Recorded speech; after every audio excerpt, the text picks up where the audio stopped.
Hello and welcome to this episode of the English Idioms series. In this video we're looking at the idiom to throw a spanner in the works. So what we'll do is think about the meaning with the dictionary definition. Then we're going to focus quite closely on some pronunciation features to help you to say this idiom in a really natural way. And then we'll finish with a couple of examples to give you a better idea of how you could use the idiom in your own speech. So thinking about the meaning then, which I've taken from the Cambridge Online Dictionary, they say that it means to do something that prevents a plan or an activity from succeeding. A spanner is a tool that you would use if you're working with a piece of machinery, and the works refers to machinery basically in this idiom. So you can imagine lots of cogs going round, and what would happen if you threw a big metal spanner into that piece of machinery probably would stop it from working. So that's the image that's behind this idiom. So that's the meaning. Basically we're stopping something from being a success. So let's look at how we pronounce this then.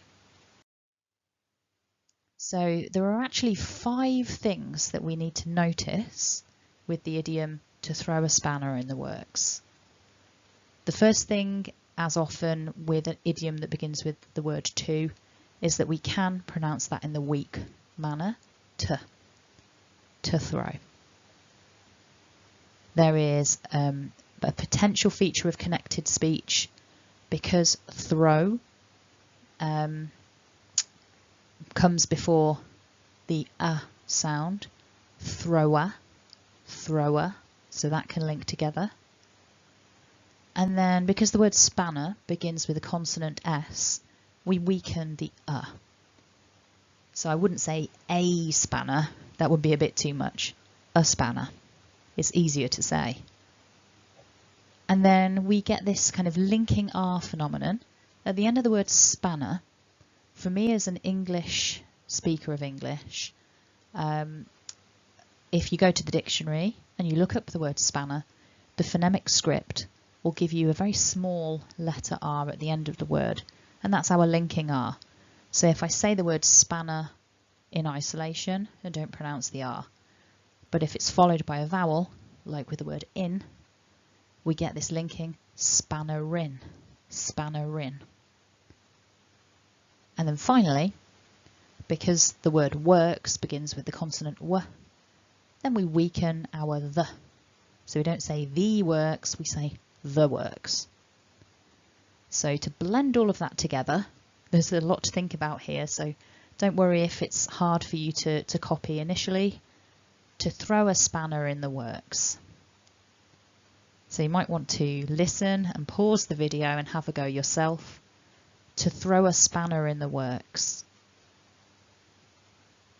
To throw a spanner in the works. So let's look at a couple of examples. The weather always throws a spanner in the works when we're planning our weekends. Joe really threw a spanner in the works at yesterday's team meeting. So the really important thing to notice here is if we want to play around with this idiom in our speech and make it refer to particular periods of time, then it's the verb throw that we're changing. I throw as a habit, I threw yesterday, I will throw, or I'm going to throw in the future. So focusing on that, thinking about changing the word throw, will help you to apply this idiom in a more natural way in your own speech. Don't change the rest of it. Don't change any of the other works. Don't change a spanner to a hammer, for example. That will not help you to be understood.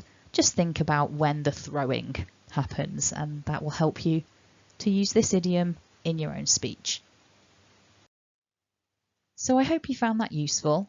If you did, hit the like button, and if you haven't already, click to subscribe. If you enjoy working with idioms, check out the rest of the playlist. There are lots already there, and there will be more appearing in the future. I think idioms are a really fun element of a language, and actually it also allows us to think really carefully about some of the speech patterns that occur in natural speech. We'll do that in every video in the Idioms series. We'll look at different features of speech, so it can really help you to not only build your knowledge of idioms, but your pronunciation too. Thanks for watching and have a great day.